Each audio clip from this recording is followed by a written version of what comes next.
کیا کوئی اور نہیں بول رہا؟ حماد اظہر.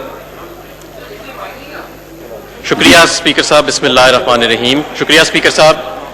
یہاں پہ آج ہم فائنانس بل کی امینڈمنٹس موو کرنے کے لیے اور فائنانس بل کے پاس کرنے اس کے کو لیے دے رہے ہیں, صرف یہ ایکسپلین کریں, اس کے بعد آپ کو دے رہے ہیں. پلیز. آج ہم یہاں پہ دونوں sides of the house finance bill کی امینڈمنٹس موو کرنے کے لیے اور فائنانس بل کو پاس کرنے کے لیے موجود ہیں.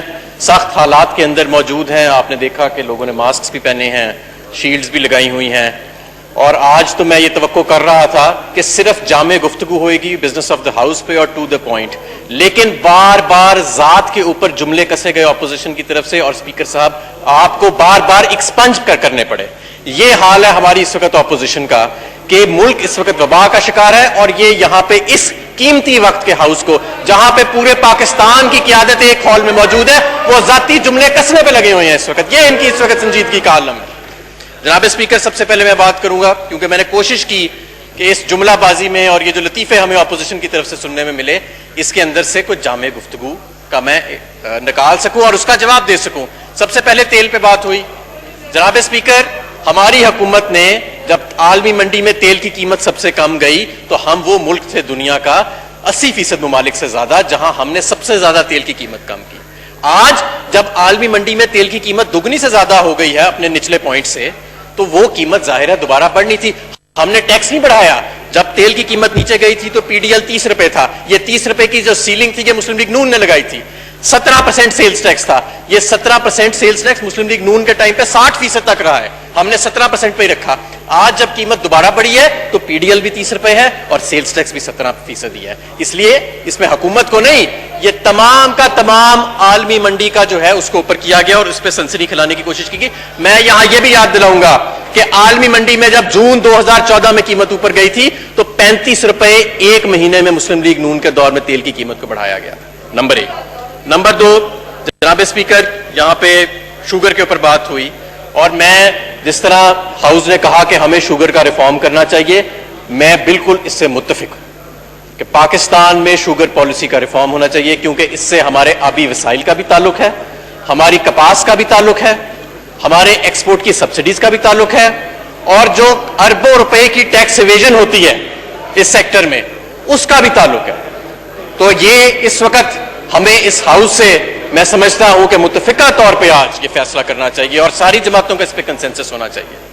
اگر آپ کے دور میں 27 ارب کی سبسڈی دی گئی, کوئی اس پہ کمیشن نہیں بیٹھا, کبھی آپ نے انکوائری نہیں کی کہ کس کے پاس جا رہی ہے, کون لے رہا ہے, چلیں ہم اس کو بھی بھول جاتے ہیں. لیکن آج ہم یہ فیصلہ کریں کہ اگر ہم نے ملک کو آگے لے کے جانا ہے تو ہمیں اپنی زراعت کو ٹھیک کرنا پڑے گا. میں بطور انڈسٹریز منسٹر یہ کہتا ہوں کہ اس ملک میں جب تک زراعت کی بنیاد نہیں کی جائے گی یہ ملک آگے ترقی نہیں کر سکتا. جناب اسپیکر, آج آنریبل نوید قمر صاحب نے جامع گفتگو ہمیشہ کی طرح کی اور انہوں نے کہا کہ آپ نے صرف کنسٹرکشن سیکٹر کو انسینٹیوز دیے ہیں. میں یہاں پہ یہ آپ کو بتانا چاہوں گا کہ آج جو ہم امینڈمنٹس موو کر رہے ہیں اس میں ہم electric vehicle policy 2 to 3 wheelers کے لیے, ٹرکس اور بسز کے لیے اس کی ترامیم موجود ہے اور یہ تاریخی ترامیم ہے. میں شکریہ ادا کرتا ہوں دوسری وزارتیں ہیں جنہوں نے وزارت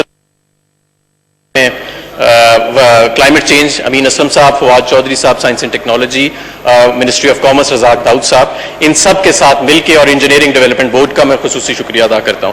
موبائل پالیسی کی اس کے اندر بہت ساری شکایات, موبائل مینوفیکچرنگ پالیسی جو کہ پاکستان میں اب اسمارٹ فون مینوفیکچرنگ شروع ہو چکی ہے, اس کی ہم نے جامع بنیاد بھی اس بجٹ کے اندر پہلے بھی رکھی تھی اور مزید ترامیم کے اندر بھی ہم رکھ رہے ہیں. اس کے علاوہ 1600 آئٹمز ہم نے جو اپنی امپورٹس کے اوپر ٹیکسز لاد دیے تھے, withholding tax, custom duty, additional customs duty, ان سب کو بھی آج ہم 1600 آئٹمز یعنی کہ ہزاروں پروڈکٹس کے اوپر سے ہم نے ان کو زیرو پہ ہم لے کے گئے. جناب اسپیکر, اگر ہم اس ملک کو اس وبا سے باہر نکالنا چاہتے ہیں تو آج یہ قوم ہماری طرف دیکھ رہی تھی کہ ہم مل کے آج یہ بجٹ جو کہ ٹیکس فری بجٹ ہے, پاکستان کی تاریخ میں شاید ہی کبھی ٹیکس فری بجٹ آیا ہو, شاید ہی کبھی کہیں ایسا بجٹ آیا ہو کہ 1,60,00,000 گھرانوں کو اس کے اندر مستفید ہونے کے لیے ذرائع رکھے گئے ہوں, شاید ہی کبھی ایسا بجٹ آیا ہو کہ 30 لاکھ کاروباروں کے 3 ماہ کے بجلی کے بل جو ہے ادا کیے جا رہے ہو, شاید ہی کبھی ایسا وقت آیا ہو کہ پاکستان میں جو چھوٹے صارفین ہیں ان کے لیے بجلی کے بلوں کو مؤخر کیا جا رہا ہو. شاید ہی کبھی ایسا بجٹ آیا ہو کہ این ڈی اے میں ایک ایسا سبجیکٹ جو ڈیوالو ہو چکا ہے اس کے لیے 75 ارب روپے خرچ کر رہا ہے صوبوں کے ساتھ مل کے. 50 ارب روپے صحت جو ڈیوالو سبجیکٹ ہے پی ایس ڈی پی میں میچنگ گرانٹس کے اوپر دگنا کر دیا ہم نے. شاید ہی کبھی ایسا بجٹ آیا ہو کہ پی ایس ڈی پی میں سب سے زیادہ ایلوکیشن صوبہ بلوچستان اور دوسری بڑی ایلوکیشن صوبہ سندھ کے لیے رکھی گئی. اور مجھے افسوس سے کہنا پڑتا ہے کہ جب میں یہاں بجٹ سپیچ کرنے کے لیے کھڑا ہوا تو ابھی بجٹ ٹیبل بھی نہیں ہوا تھا اور نامنظور کے نعرے لگنا شروع ہو گئے تھے. انہیں پتہ ہی نہیں تھا کہ اس بجٹ کے اندر کوئی ٹیکس ہے ہی نہیں. یہ سنجیدگی کا عالم ہے. اور میں آج بھی یہ کہتا ہوں, پورے وثوق سے کہتا ہوں کہ جن لوگوں نے آج ذاتی جملے کسے ہیں یہاں سے اپوزیشن سے کھڑے ہو کے, انہوں نے بجٹ نہیں پڑھا. انہوں نے صرف اس بجٹ تقریر کو آڑ بنایا ہے اپنے ذاتی سکور سیٹل کرنے کے لیے. احتساب کا عمل ان کے اس وقت اعصاب پہ سوار ہے اور ہمیں بار بار کہا گیا مافیا کے خلاف چلو, مافیا کے خلاف چلو. ہم تو مافیا کے خلاف الیکشن میں آنے سے پہلے ہی کامیاب ہو چکے تھے. سب سے بڑی دو مافیا تھی ان کو ہم نے اقتدار سے باہر نکالا اور تیسری قوت کو سامنے لا کے کھڑا کیا, نوجوانوں کو سامنے لا کے کھڑا کیا.